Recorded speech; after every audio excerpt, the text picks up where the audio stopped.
2014 வர இருக்கக்கூடிய நாடாளுமன்ற தேர்தலுக்கு செமிபைனல்ஸ் ஒரு அரை இறுதியாக இந்த 4 மாநில தேர்தல் முடிவுகள் பார்க்கப்படுகிறது. மிசோரம்லயும் முடிவுகள் வர வேண்டியிருக்கின்றன. அது மட்டுமல்லாது தமிழகத்தின் ஏற்காடு சட்டமன்ற தொகுதியும் இடைத்தேர்தலை சந்தித்திருக்கிறது. அதனது நிலவரங்களும் வந்து கொண்டிருக்கின்றன. இந்த முன்னிலை நிலவரங்களை தொடர்ந்து காலை 8 மணி முதல் தந்தி டிவி சுட சுட உங்களுக்கு வழங்கி அதை ஆய்ந்தும் வருகிறது. அது சார்ந்த பல்வேறு பார்வைகளையும் பல்வேறு விருந்தினர்கள் வாயிலாக உங்களுக்கு பகிர்ந்து வருகிறது. இப்பொழுது பல்வேறு மாநிலங்களிலிருந்து இந்த 4 மாநிலங்களிலிருந்து முன்னிலை நிலவரங்கள் வந்து கொண்டிருக்கின்றன. ஏற்காடு சட்டமன்ற தொகுதியின் முன்னிலை நிலவரங்கள் வந்து கொண்டிருக்கின்றன. முதல்ல முன்னிலை நிலவரங்களை பார்க்கலாம். அதற்கு முன்பாக இந்த தொகுப்பில் நம்முடைய இணையக்கூடிய தமிழ்நாடு காங்கிரசின் மாநில துணைத் தலைவர் திரு ஞானசேகரன் மற்றும் மூத்த பத்திரிகையாளர் திரு ரங்கராஜ் ஆகியோரை வரவேற்கின்றோம். இப்பொழுது முன்னிலை நிலவரங்களை காணலாம்.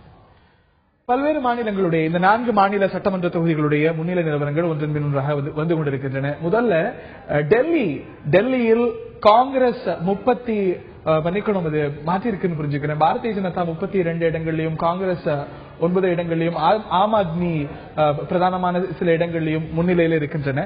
இது போன்று பல்வேறு மாநிலங்களுடைய முன்னிலை நிலவரங்கள் நமக்கு வந்து கொண்டிருக்கின்றன. அதாவது சத்தீஸ்கர்ல பொறுத்த வரைக்கும் பிஜேபி முன்னிலையில் இருக்கிறது, காங்கிரஸ் அதுக்கு அடுத்த நிலையில் இருக்கிறது. மத்திய பிரதேசத்திலும் பாரதிய ஜனதா முன்னிலையில் இருப்பதாக புரிந்து கொள்கின்றோம். ராஜஸ்தான்லயும் முன்னிலையில் இருக்கிறது. டெல்லி சட்டமன்ற தொகுதி நிலவரங்களை நம்ம ரொம்ப பிரதானமாக பார்க்க வேண்டும். டெல்லியில காங்கிரஸ் 3வது நிலைக்கு தள்ளப்படும் நிலை இருக்கிறது. ஆனால் நாம் இப்படி புரிஞ்சுக்கலாமா, அங்க ஒரு ஆன்டி இன்கம்பரன்சி இருக்கிறது, தொடர்ந்து 2 முறை ஒரு ஆட்சி இருந்திருக்கிறது. ஆனால் அந்த ஆட்சிக்கு எதிரான மனநிலையை முழுவதுமாக பாரதிய ஜனதாவால் அறுவடை செய்ய முடியல. 3வது சக்தியாக கருதப்பட்ட ஆம் ஆத்மி இப்பொழுது பிரதான எதிர்கட்சியாக அமையுமோ அப்படிங்கிற ஒரு வாய்ப்பு இருக்கிறது. இது தேச அளவுல சொல்லக்கூடிய செய்தி என்ன பார்க்கறீங்க திரு ரங்கராஜ்? நிச்சயமா, அதாவது என்டிஏ யூபிஏ இடையில இருக்கிற தேர்தல் களம் என்று பலர் தவறாக புரிந்து கொள்கிறார்கள். நாட்டில் இருக்கிற அரசியல் நிலைமை என்னுடைய கணக்குப்படி 2014 தேர்தல் முடிந்தவுடன் தான், அதுக்கு பிறகுதான் ரியல் எலெக்ஷன் அல்லது செலக்ஷன் அப்படின்னு எடுத்துக்கலாம். ஏன்னா அதுக்கு முன்னால பல்வேறு போட்டிகள் இருக்கலாம். வெற்றி பெற்ற எம்பிகளுக்கு இடையே, அந்த கட்சிகளுக்கு இடையே பரஸ்பரம் பேச்சுவார்த்தையின் மூலமாக புதிதாக சில கூட்டணிகள் அணிகள் மாறலாம், சேரலாம். இது போன்ற நிறைய நிகழ்ச்சிகள் கேளிக்கையா கூட இருக்கலாம். அதெல்லாம் நடக்க வாய்ப்பு இருக்கிறது. ஏன்னா என்டிஏ யூபிஏ இல்லாத கட்சிகளுடைய எண்ணிக்கை பாராளுமன்றத்தில் புதிய லோக்சபாவில் கிட்டத்தட்ட 250-260 லோக்சபா இடங்களோட வரக்கூடிய வாய்ப்பு இருக்கிறது. அது என்டிஏ யூபிஏவோட மிகவும் அதிகம். ஆகவே 96 எப்படி ஐக்கிய முன்னணி ஆட்சி அமைத்ததோ, முதலில் பரபரப்பாக வாஜ்பாய் நான் ஆட்சி அமைக்கிறேன் என்று கோரி அந்த வாய்ப்பை பெற்றார். ஆனால் 13 நாட்களில் அவரால் 2-3 எம்பிக்களுக்கு மேல் ஆதரவு பெற முடியவில்லை. பிறகு ஐக்கிய முன்னணி ஆட்சி அமைந்தது. வெளியிலிருந்து காங்கிரஸ் ஆதரவு அளித்தது. அது போன்ற நிலைமை மறுபடியும் ஒரு 3வது அணி என்று சொல்லக்கூடிய காங்கிரஸ் பிஜேபி ஸ்ட்ராங் ஹோல்டா இருக்கக்கூடிய டெல்லியிலே இந்த நிலவரம் என்றால் தட் இஸ் வெரி இண்டிகேட்டிவ் அப்படின்னு நீங்கள் சொல்வதா? இந்த நிலையில தமிழ்நாட்டில் இருக்கக்கூடிய ஒரு தொகுதியும், ஏற்காடு தொகுதியும் சட்டமன்ற இடைத்தேர்தலை சந்தித்திருக்கிறது. அங்கிருந்து முன்னிலை நிலவரங்கள் வந்து கொண்டிருக்கின்றன. சேலத்திலிருந்து எமது செய்தியாளர் சுரேஷ் பாபு கள நிலவரங்களை தருகிறார். எத்தனை கட்ட வாக்கு எண்ணிக்கை முடிந்திருக்கிறது? இப்பொழுது கடைசி கட்ட வாக்கு எண்ணிக்கையை பொறுத்த வரைக்கும் வந்திருக்கக்கூடிய முடிவுகள் என்ன? எவ்வளவு வாக்குகள் வித்தியாசத்துல அஇஅதிமுக முன்னிலையில் இருக்கிறது? முன்னிலை நிலவரங்கள் விரிவா சொல்லுங்க சுரேஷ் பாபு.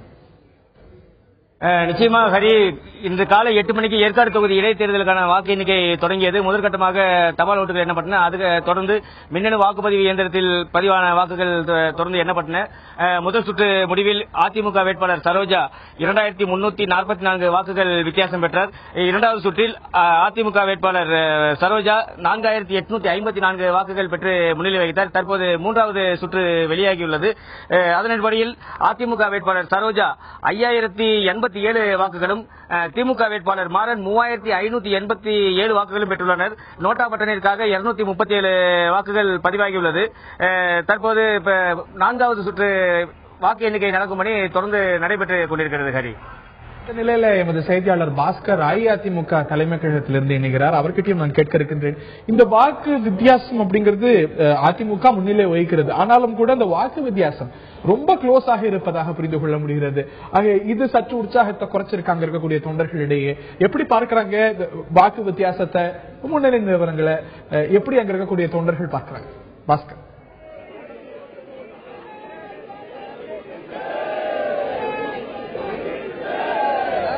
இனிப்புகள் வழங்கியும் அதேபோல பட்டாசுகள் வெடித்தும் முன்னணி நிலவரங்களை வெற்றி கொண்டாட்டமாக கொண்டாடி வருகின்றனர். வாக்குடைய நிலவரங்கள் பார்க்கும்போது ஒரு நெருங்கிய அளவில் தான் வித்தியாசம் இருக்கிறது. 3 சுற்றுகள் அதிமுக தொடர்ந்து முன்னணியில் இருக்குது. இது எப்படி பாக்குறீங்க? வரும் சுற்றுல நிறைய வாக்குகள் கிடைத்து நாங்க நல்ல முன்னணியில இருப்போம். மாண்புமிகு இதயதேவன் டாக்டர் புரட்சித் தலைவி அம்மா அவர்களுக்கு கிடைக்கக்கூடிய வெற்றி இது. கண்டிப்பாக நாங்க நிறைய வாக்குகள் வித்தியாசத்தில் ஜெயிப்போங்கிற எங்களுக்கு நம்பிக்கை இருக்குது. அம்மாவோட நம்பிக்கை என்னைக்கும் வீண் போகாது என்பதை நாங்க தெரிவித்துக் கொள்வோம். தேர்தல் பிரச்சாரத்தின் போது திமுகவுடைய வேட்பாளரை டெபாசிட் இலக்கு செய்ய வேண்டும் என்று வேண்டுகோளோட தான் பிரச்சாரத்தில் ஈடுபட்டார் அதிமுகவின் பொதுச் செயலரும் தமிழக முதலமைச்சருமான ஜெயலலிதா. தற்போது வாக்கு வித்தியாசங்கள் பார்க்கும்போது குறைந்த அளவு தான் இருக்கிறது. இது எதையே காட்டுகிறது? இந்த வாக்கு வித்தியாசம் என்பது நாங்கள் வாக்குப்பதிவு அன்றே வெற்றி உறுதியாகிவிட்டது. ஏனென்றால் கடந்த காலங்களில் நீங்கள் இடைத்தேர்தலை சந்தித்த பார்த்தீர்களானால் அந்த இடைத்தேர்தலால் பெருமளவில் வன்முறை நடைபெற்றது. ஆனால் மாண்புமிகு அம்மாவர்கள் ஆட்சியில் சட்டம் ஒழுங்கு எப்படி இருக்குது என்பதற்கு 89 விழுக்காடை தாண்டி வாக்குப்பதிவு ஆனது மாண்புமிகு அம்மாவுடைய ஆட்சி சட்டம் ஒழுங்கு நன்றாக இருக்குது என்பது எடுத்துக்காட்டு. மேலும் வெற்றி என்பது மாண்புமிகு அம்மாவுடைய சாதனைகள். பொதுவாக அனைத்து தமிழகம் முழுவதும் அம்மாவுடைய திட்டங்கள் மக்களை சேர்ந்துள்ளது. அதிக அளவில் வாக்கு சதவீதங்கள் பதிவாயிருக்கிறது. இது ஆளுங்கட்சியுடைய திட்டங்கள் ஏற்காடு மக்களை சென்றடைந்திருக்கிறது. அது கிடைத்த வெற்றி தான் முன்னணி நிலவரங்கள். தொடர்ந்து முன்னணி நிலவரங்கள் போது அதிமுக தொடர்ந்து வெற்றி பெறுங்கிறது வாக்காளருடைய தொண்டர்களுடைய கருத்தாக இருக்கிறது. இந்த நிலையில வாக்கு வித்தியாசத்தை நம்ம குறிப்பிட்டாகணும். அதாவது வாக்கு வித்தியாசம் பெரிய அளவுக்கு இருக்கிறது, ஆனாலும் கூட மிக பிரம்மாண்டமானதாக இருக்கும் என்று சொல்லப்பட்டது. முதல்ல 14,673 வாக்குகள் அஇஅதிமுகவுக்கும் 8,430 வாக்குகள் திமுகவுக்கும் கிடைத்திருக்கிறது அப்படின்னு நாம புரிந்து கொள்கின்றோம். ஆக கிட்டத்தட்ட ஒரு 6,000க்கு மேல வாக்கு வித்தியாசம் இருக்கு. இந்த வாக்கு வித்தியாசம் அடுத்தடுத்த சுற்றுகள்ல மேலும் விரிவாகுமா, கூடுமா, குறையுமா அப்படிங்கறத நம்ம பொறுத்திருந்து பார்க்க வேண்டும். ஆக வாக்கு வித்தியாசம் அப்படிங்கிறது இருக்கிறதாவே நான் புரிஞ்சுக்கிறேன். திரு ரங்கராஜ், இந்த வாக்கு வித்தியாசத்தை எப்படி பார்க்கிறீங்க? இது சொல்லக்கூடிய செய்தி என்ன புரிஞ்சுக்கிறேன்? ஆரம்ப கட்டம் தான். போக போக ஒரு சுற்றுக்கும் அந்த லீடு என்பது கூடுதலாயிட்ட வரும்போது இறுதியில் 3/2 பங்கு அதிமுகவுக்கு கிடைக்க வாய்ப்பு இருக்கிறது. அது படிப்படியாக ஏறுமையானால், இதே ட்ரெண்ட் இருக்குமே ஆனால் 3/2 பங்கு கிடைக்கலாம். சென்ற தேர்தலில், பொது தேர்தலில் அதிமுகவுக்கும் திமுகவுக்கும் இடையே 20% மார்ஜின், அந்த மார்ஜினில் வெற்றி பெற்றது அதிமுக. இப்போ கிட்டத்தட்ட அதே மார்ஜின் இருக்கலாம், இல்ல மார்ஜின் கொஞ்சம் கூடலாம். ஆனாலும் நீங்க இன்னொன்னு பார்க்கணும், எதிர்கட்சிகள் எல்லாம் கிட்டத்தட்ட யாருமே களத்துல இல்ல.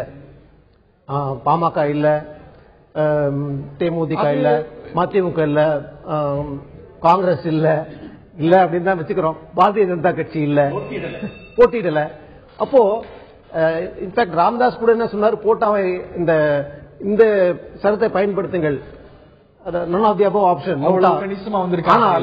ஆனாலும் அது தொண்டர்கள் பல பேர் இவ்வளவு கட்சிகள் களத்துல இல்லாதது எதிர்கட்சியாக போட்டியிடக்கூடிய திமுகவுக்கு தானே இயல்பா பலமா அமைஞ்சிருக்கணும். அது கொஞ்சம் அந்த வாக்குகள் வந்திருக்கலாம். அதனாலதான் நீங்க நினைக்கிறீங்க அந்த வாக்கு வித்தியாசம் குறைவா இருக்குன்னு. இப்ப எதிர்கட்சிகள் பலர் ஒரு 6,000 வாக்குகளுக்கு மேல வித்தியாசம் இருக்கு. 6,000-7,000 வாக்குகளுக்கு மேல வித்தியாசம். 6,000 இந்த கட்டத்தில் பார்க்க கூடாது, போக போக எண்ணிக்கை கூடும். பர்சன்டேஜ் என்ற முறையில் பார்த்தால் 20-25% மேல் வித்தியாசம் வரலாம் இறுதியில். ரைட். நான் திரு ஞானசேகரன் அவர்கள்ட்ட கேட்க விரும்புறேன். காங்கிரஸ் ஆகட்டும், இல்ல இந்த தேர்தலில் போட்டியிடாத அல்ல தங்களுடைய கருத்துகள் என்னென்ன தெரிவிக்காத கட்சிகள் இந்த ஏற்காடு தேர்தலை இனி பாராளுமன்ற தேர்தலுக்கு அமைய இருக்கக்கூடிய அலையன்ஸுக்கு ஒரு ரொம்ப கவனமா பார்த்த ஒரு தேர்தலா பார்க்கிறோம். அது உங்களுக்கு, உங்க கட்சிக்கு தரக்கூடிய செய்தியா, இல்ல நீங்க அதுல இருந்து புரிஞ்சக்கூடிய செய்தியா என்ன பார்க்கிறீங்க? இதுல தமிழ்நாட்டில் இப்ப இருக்கக்கூடிய சூழ்நிலையில ஒண்ணு திமுகவா இல்லாட்டி அதிமுகவா, இது 2 கட்சி தான் தொடர்ந்து 1967 ஆட்சியில் இருந்துட்டு இருக்கு. அப்படி இருக்கிற போது மாற்றத்தை விரும்பி வருகிற போது இந்த தடவை அதிமுக வந்து அடுத்த தடவை திமுக.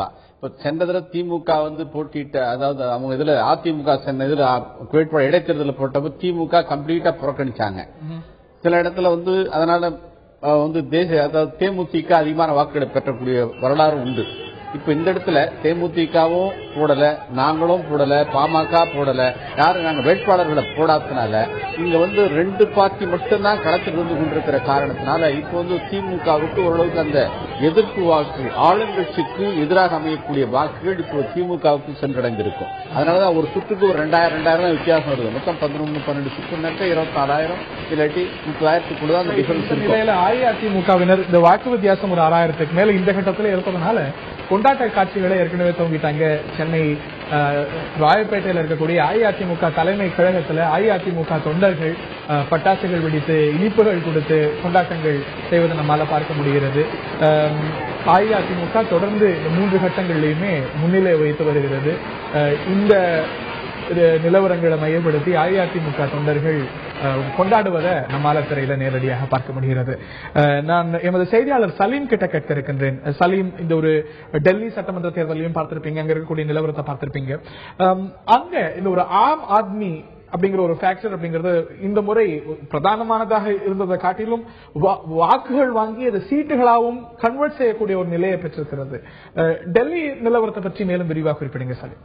முக்கியமா இந்த 4 மாநிலத்துல நாம அனலைஸ் பண்ணோம் அப்படின்னா, முதல்ல நீங்க கேட்ட மாதிரி டெல்லி எடுத்துக்கிட்டோம் அப்படின்னா, டெல்லி என்ற ஒரு மாநிலம் பிரிக்கப்பட்டதுல இருந்து, அதாவது ஒரு தனி மாநிலம், ஒரு நேஷனல் கேபிட்டல் டெரிட்டரி ஆனதுல இருந்து காங்கிரஸ் ஆட்சி தான். 3 முறை ஷீலா தீக்ஷித் அங்க மக்களுக்கு, அதாவது முன்னாடி எல்லாம் டெல்லியை நாம நியூ டெல்லி இந்தியாவோட கேபிட்டல் அப்படின்னு சொன்னாலும் பத்திரிகைகள்லாம் அது கிரைம் கேபிட்டல் ஆஃப் இந்தியா அப்படிங்கிற மாதிரி எழுத ஆரம்பிச்சிட்டாங்க. நமக்கு முன்னாடி நடந்த செயல்கள்லாம் தெரியும். பெண்களுக்கு எதிரான குற்றச்செயல்கள் இதெல்லாம் மீடியால அதிக பிரதிபலிப்பு இருந்தது.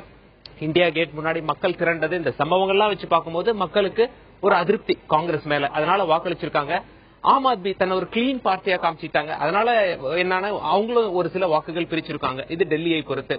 ராஜஸ்தானை பொறுத்து, ராஜஸ்தான்ல பாஜக ஜெயிப்பது பெரிய ஆச்சரியம் அல்ல. ஏன் அப்படின்னா, எப்படி நம்ம தமிழ்நாட்டுல திமுக அதிமுக மாறி மாறி வராங்களோ அதே போல ராஜஸ்தான்ல காங்கிரஸ் பாஜக மாறி மாறி வராங்க. இப்பொழுது ஆளும் கட்சி காங்கிரஸ், பாஜக வந்திருக்காங்க. ஆனால் மத்திய பிரதேசை எடுத்துக்கொண்டால் 2003ஆம் ஆண்டுல இருந்து பாஜக ஆட்சி தான். மீண்டும் பாஜக முன்னிலை இந்த முறை ஆட்சி அமைச்சிருவாங்க. என்ன காரணம் அப்படின்னு சொல்லி நம்ம அனலைஸ் பண்ணி பார்த்தோம் அப்படின்னா, அவர்களுடைய முதல்வர் சிவராஜ் சிங் சௌஹான். மக்கள்லாம் என்ன சொல்றாங்க, அங்க இருக்க மக்கள் கிட்ட பேசி பார்த்ததுல அவங்க என்ன சொல்றாங்க அப்படின்னா, சிவராஜ் சிங் சௌஹான் பொறுத்த வரைக்கும் ரொம்ப கிளீன் இமேஜ் உள்ள ஒரு மனிதர். ஏன் அப்படின்னா, அவர் மக்கள் கிட்ட வாக்கு சேகரிக்கும் போதே ஜாதி மதம் சொல்லி வாக்கு சேகரிப்பது கிடையாது. இதெல்லாம் இல்ல, நான் இதை செஞ்சிருக்கேன், எனக்கு ஓட்டு போடுங்க அப்படின்னு சொல்லியிருக்காங்க. அதாவது மத்திய பிரதேசல உள்ள பாஜக அரசுல இருக்க மந்திரிகள் மீது ஊழல் புகார் இருக்கு.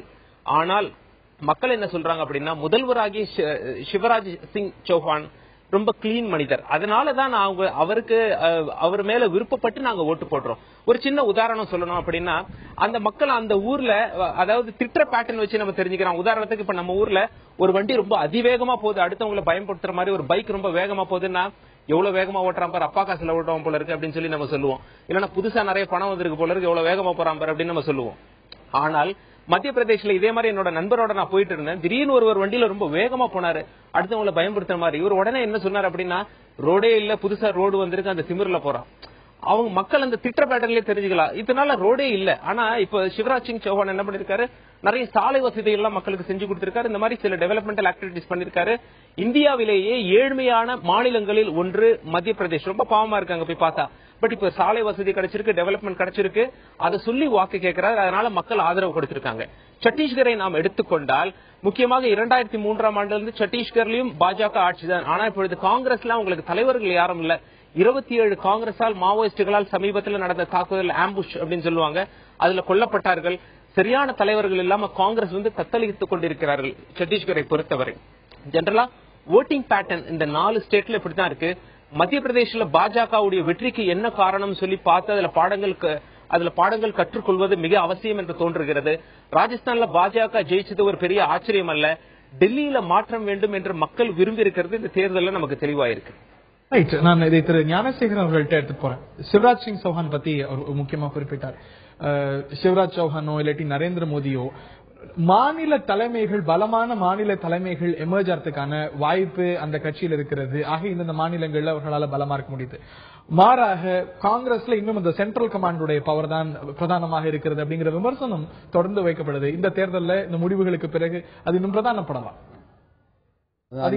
அந்த உண்மையை நான் ஏத்துக்கிறேன் கண்டிப்பா. காரணம் இந்திரா காந்தி என்னுடைய தலைவர் இந்திரா காந்தி இரு காலத்திலிருந்து பாத்தீங்கன்னா மாநில தலைவர்களுக்கு அந்த அளவிற்கு முக்கியத்துவம் கொடுக்காமல், அதாவது அந்த இடத்துல இப்போ சப்போஸ் தமிழ்நாட்டுக்கு தான் வாசனுக்கு நிறைய இந்த இடத்துல கேடஸ் இருக்காங்க, இல்லாட்டி ஒரு இடத்துலயும் பார்த்தேன். இப்போ இதே போல ஆந்திராவை எடுத்துக்கிட்டோம்னா இன்னைக்கு ஜெகன்மோகன் ரெட்டி கேடஸ் இருக்காங்க. ஆனா இன்னைக்கு காங்கிரஸ் கட்சி அவர்கள் உதாசீனப்படுத்த காரணத்தால் அவர் வேற இங்கேயும் உதாசீனம் நடக்குது அப்படின்னு நினைக்கிறேன். அது சில நேரத்தில் மத்தியில் இருக்கக்கூடிய தலைமை இதெல்லாம் உணர்ந்து செயல்பட்டார். ஏன்னா அங்கங்க இப்ப காமராஜருக்கு வரைக்கும் ஒரு முக்கியத்துவம் கிடைச்சது.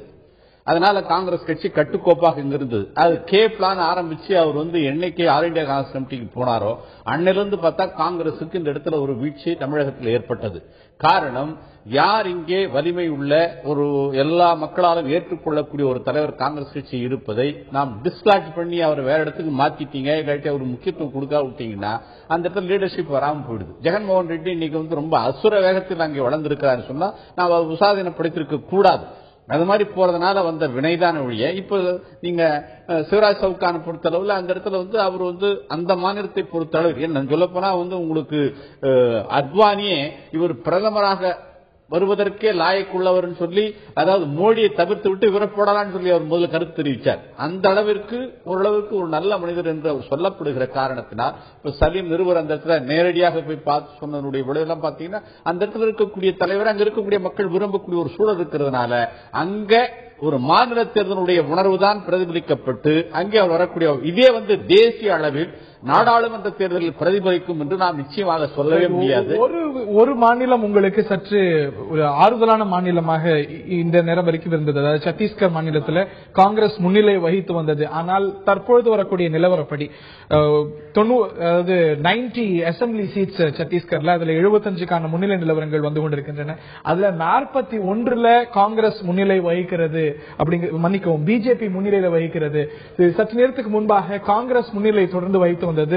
இந்த நிலையில இந்த கட்டங்கள்ல அது மாறி இப்பொழுது பாரதிய ஜனதா அங்கே முன்னிலை வகிக்கிறது.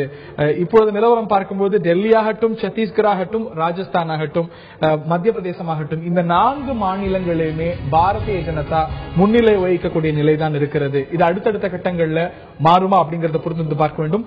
சத்தீஸ்கர்ல சற்று நேரத்துக்கு முன்பாக வரைக்கும் காங்கிரஸ் முன்னிலையில் இருந்தது. இப்பொழுது அந்த முன்னிலை நிலவரம் மாறி இப்பொழுது பாரதிய ஜனதா சத்தீஸ்கரிலும் முன்னிலை வகிக்கிறது. 4:0 அப்படிங்கிற ஒரு நிலை வந்தால் காங்கிரசுக்கு அது ஒரு பெரிய அளவுக்கு முறையில சற்று தளர்த்தக்கூடிய ஒரு விஷயமா தானே பார்க்கிறோம். அது 4:0 என்ன கணக்கு இருந்தாலும் அது நம்ம ரியாலிட்டியை பார்க்கணும். ரியாலிட்டி என்று பார்க்கும்போது இந்த மாநிலங்கள் எல்லாம் பொதுவாகவே பிஜேபி ஸ்ட்ராங்கா இருக்கிற ஸ்டேட்ஸ். அந்த காலத்திலிருந்தே இதெல்லாம் இந்தி ஹார்ட்லேண்ட், கௌபெல்ட் ஏரியா என்று சொல்வார்கள். இந்த கௌபெல்ட் ஏரியாவில் பொதுவாகவே அந்த காலத்தில் ஜனசங்கம், இந்த காலத்தில் பாரதிய ஜனதா கட்சிக்கு முந்தின அவதாரம் ஜனசங்கம். அவங்க இந்த பெல்ட்ல அவங்க எப்பவுமே சிறப்பா செய்வாங்க. இது தவிர அந்த லோயா ஃபாலோவர்ஸ் என்ற வந்த கட்சிகள், இப்போது இருக்கிற சமாஜ்வாதி கட்சி, ஆர்ஜேடி, லாலு யாதவ் கட்சிகள், பீகாரில் இருக்கிற அதெல்லாம் ஜேடியோட ஆஃப் செட் எல்லாம் ஒரிஜினல் சோசியலிஸ்ட் பார்ட்டியோட ஆஃப் ஷூட்ஸ். இவங்கெல்லாம் பெரும்பாலும் ஸ்ட்ராங்கான பெர்ஃபார்மன்ஸ் இருக்கிற ட்ரெடிஷனல் ஹார்ட்கோர் ஏரியாஸ். அந்த ட்ரெடிஷனல் ஹார்ட்கோர் ஏரியாஸ் வச்சு நீங்க ஆல் இண்டியா பிக்சர் அது கொடுக்க முடியாது. அதுதான் நான் முக்கியமா சொல்ல வருது. ஏன்னா நீங்க யூபியில் எடுத்துக்கிட்டீங்கன்னா பிராக்மெண்டேஷன் 4 கட்சிகளா இருக்கு. பீகார்ல அதே மாதிரி 4 கட்சிகள் அங்க இருக்கு, 4 கார்னர் கண்டெஸ்ட். அதே போல பல மாநிலங்கள் இப்போ ஆந்திரால எடுத்துக்கிட்டீங்கன்னா ஒரு பக்கம் ஆந்திரால ஓரளவுக்கு டேமேஜ் கண்ட்ரோல் பண்றதுக்கான நேரமும் வாய்ப்புகளும் காங்கிரசுக்கு இந்த ஒரு 5 மாசத்துல இருக்குன்னு நினைக்கிறீங்க? காங்கிரஸ் பொறுத்தவரை அவங்க ஸ்ட்ராட்டஜி மாத்தணும். ஒரு அதுக்கான அவகாசம் இருக்குன்னு நினைக்கிறீங்களா? வாய்ப்பு இருக்கு? அவகாசம் காட்டிலும் அந்த மைண்ட் செட் மாறணும். ஃபர்ஸ்ட் எப்படி நேஷனல் லெவல்ல ஒரு பார்ட்டி தனியா மெஜாரிட்டி கிடைக்க இயலாதோ அது பிஜேபிக்கும் பொருந்தும். எப்படி அந்த மெஜாரிட்டி தனியாக கிடைக்காதோ அதே போல் மாநிலங்களும் பலர் ஏத்துப்பாங்க. ஆனா சிங்கிள் லார்ஜஸ்ட் பார்ட்டியா எது வரும் அப்படிங்கும்போது அந்த போட்டியில காங்கிரஸ் சற்று பின்தங்க கூடும் அப்படிங்கிற ஒரு கணிப்பு தான் இப்ப சொல்லப்படுது. எடுத்துட்டீங்கன்னா ஆம் ஆத்மி பார்ட்டி பிஜேபி வாக்குகளை காட்டிலும் காங்கிரஸ் வாக்குகள் அதிகமாக பிரித்து கொண்டது. அதனால் வந்து ஓட் பர்சன்டேஜ் என்ற நிலையில் பார்த்தால் பிஜேபியோட வாக்குகள் காட்டிலும் காங்கிரஸோட வாக்குகள் அதிகமாக ஆம் ஆத்மி பார்ட்டிக்கு போயிருக்கு. அது ஒரு எக்ஸாம்பிள். ஆனா நீங்க என்ன பாத்தீங்கன்னா லாஸ்ட் 15 இயர்ஸா ஒரு ட்ரெண்ட் என்னன்னு பாத்தீங்கன்னா பிஎஸ்பி வந்ததுல காங்கிரஸுக்கு அந்த என்டையர் நார்தர்ன் பெல்ட்ல திண்டாட்டம் தான். நீங்க எடுத்துட்டு பாத்தீங்கன்னா 2008 பாத்தீங்கன்னா மத்திய பிரதேஷ்ல பிஎஸ்பி வந்து 8.97% ஓட்டு, டெல்லியில 14.05, 2008 சொல்றேன். அதே போல ராஜஸ்தான்ல பிஎஸ்பி 7.6, சத்தீஸ்கட்ல 6.1. இந்த மாதிரி இருக்கிற நிலையில இந்த விக்டரி டிஃபீட்டுக்கு உண்டான மார்ஜின் வந்து கிட்டத்தட்ட நீங்க பாத்தீங்கன்னா பிஎஸ்பியோட வாக்குகள். காங்கிரஸ் வந்து ஒரு தொலைநோக்கு பார்வையோட வட இந்தியாவில் பிஎஸ்பியோட ஒரு கூட்டணி அமைத்தால்தான் அடுத்த வர தேர்தல்களில் சமாளிக்க முடியும். வேணும்னு சொன்னா ரைட். நான் திரு ஞானசேகரன் அவர்கள்ட்ட கேட்க விரும்புறேன். நீங்க ரொம்ப கேண்டிடா வெளிப்படையா சொன்னீங்க, மாநில தலைமைகளை வலுப்படுத்தணும், மாநில தலைவர்களுக்கு முக்கியத்துவம் கொடுக்கணும் அப்படின்னு. இந்த தோல்விகள்ல இருந்து நீங்க கத்துக்கக்கூடிய பாடம், இந்த தோல்வி அப்படிங்கறத நம்ம ஐசோலேட்டடா பார்க்க முடியாது. இதற்கு முன்பாக நடந்த 5 மாநில தேர்தலையும் அவ்வளவு பெரிய வெற்றி கிடைச்சதுல கர்நாடகா நீங்களா. ஆக தொடர்ந்து உங்களுக்கு இந்த மாநிலங்கள் பாடங்கள் சொல்லி வருகின்றன. நீங்க இதுல இருந்து என்ன கற்கறீங்க? இந்த 5 மாநிலங்கள் இந்த 5 மாசத்துல இம்ப்ளிமெண்ட் செய்ய வேண்டிய, உங்களுடைய கட்சி இம்ப்ளிமெண்ட் செய்ய வேண்டிய பாடம் இல்ல ஒரு விஷயம் அப்படின்னா என்ன சொல்றீங்க? இல்ல, இதுல நாம ஆங்காங்கு எந்த லீடருக்கு அந்த மாநிலத்தில் அதிகமாக செல்வாக்கு இருக்கிறதோ அவர்களை பயன்படுத்தி, அதே போல உங்களுக்கு நிறைய தமிழ்நாட்டை பொறுத்த வரைக்கும் உங்களுடைய மத்திய தலைமை செய்யணும் அப்படின்னு நினைக்கக்கூடிய விஷயம் என்ன? மத்திய தலைமை செய்ய வேண்டியது இப்ப தமிழ்நாடு காங்கிரஸ் கமிட்டி தலைவர் இப்ப போட்டாச்சு. போட்டு இவ்வளவு நாள் 2 வருஷம் கழிச்சுதான் நேற்று தான் எங்களை ஆபீஸ் பேரா போட்டு வச்சிருக்காங்க. இதே எப்ப பண்ணிருக்கணும்? ஒரு 2 வருஷம் அவர் என்னைக்கு ஞானதேசியனை போட்டாங்களோ அன்னைக்கே போட்டிருக்கணும். அன்னைக்கே போட்டு நாம் பூத் லெவல்ல நாம் போயிருக்கணும். இப்போ இந்த 5 மாசத்துல நாங்க ஓடி ஓடி ஓடி அந்த பூத் லெவல்ல பிடிக்கணும். இப்போ இதை எப்போ செய்திருக்க வேண்டிய காலம் கடந்து செய்யக்கூடிய ஒரு சூழல் ரொம்ப தாமதப்படுத்தப்பட்டிருக்கு. இருந்தாலும் இதுல ஏதாவது நிச்சயமாக செய்ய வேண்டியது நம்ம வேகப்படுத்தி ஆகணும். வரக்கூடிய அந்த உங்களுக்கு அகில இந்திய பொதுச் செயலாளர்கள் அவங்க என்ன பண்றாங்கன்னா, இதை லிஸ்ட கையில வச்சுக்கிட்டு அப்படியே 2 வருஷம் வண்டியை ஓட்டுறாங்க. இதனுடைய விளைவு காங்கிரஸ் கட்சிக்கு ஒரு பெரிய ஒரு பின்னடைவு ஏற்படுத்துது. அந்த மாதிரி இல்லாம மற்ற கட்சிகள் எந்த அளவிற்கு வேகப்படுத்தி, ஆம் ஆத்மி இப்பதான் 1 வருஷத்துக்கு முன்ன ஆரம்பித்த கட்சி எந்த அளவிற்கு இப்ப தூக்கல ஓடிக்கிட்டு இருக்கு, அந்த உணர்வை நம்முடைய கட்சிக்கும் பாய்த்து நிச்சயமாக நாம் பணியாற்றினால் இப்போ தேசிய அளவில் நிச்சயமாக நாம் இந்த இடத்துல ஒரு நாடாளுமன்ற தேர்தலில் மிக வெற்றியை அறுவடை செய்யக்கூடிய வாய்ப்பு நிச்சயமாக உண்டு. ஆனால் இது நம்ம இந்த தேர்தலிலிருந்து நாம் ஒரு பாடத்தை கற்பித்துக் கொண்டு நிச்சயமாக அதை உணர்ந்து நாம் செயல்பட்டால் நிச்சயம் வெற்றி அடையலாம். ஒவ்வொரு தேர்தலும் ஏதேனும் ஒரு பாடத்தை கொடுக்கிறது. அதாவது தோல்வி அடைபவர்களுக்கும் கொடுக்கிறது, வெற்றி அடைபவர்களுக்கும் கொடுக்கிறது. இந்த தேர்தல், அதாவது இந்த 4 மாநில அந்த 5 மாநில சட்டமன்ற தேர்தல் அப்படிங்கிறது வரக்கூடிய பாராளுமன்ற தேர்தலுக்கு முன்னோட்டமாக பார்க்கப்படுகிறது. அதே போல ஏற்காடு சட்டமன்ற தொகுதி தேர்தலும் தமிழ்நாட்டில் கூட்டணி மாற்றத்துக்கு இல்ல கூட்டணி அமைதலுக்கு ஒரு அச்சாரமாக இருக்கும் என்றே கூட பலரால் நம்பப்படுகிறது. ஒரு சில கட்டங்களுடைய முடிவுகள் தான் வந்திருக்கின்றன, மேலும் பல கட்ட முடிவுகள் வர இருக்கின்றன. அதற்கு பிறகுதான் ஒரு கிளியர் பிக்சர் இந்த கட்சி தான் ஆட்சி அமைக்கிறது இன்னும் உறுதியாக சொல்ல முடியும். ஒரு மத்திய பிரதேஷ், ராஜஸ்தான் உள்ளிட்ட மாநிலங்களை தவிர அப்படி ஒரு கிளியர் பிக்சரை மற்ற மாநிலங்களை நம்மால எமர்ஜ் பண்ணிட முடியல. மேலும் பல கட்டங்கள் வர இருக்கின்றன. இன்று காலையிலிருந்து தந்தி டிவி உங்களுக்கு பிரத்யேகமாக பல்வேறு கள நிலவரங்களை, முன்னணி நிலவரங்களை தொடர்ந்து வழங்கி கொண்டு வருகிறது, மேலும் வழங்க இருக்கிறது. தொடர்ந்து இணைந்திருங்கள். தந்தி டிவி.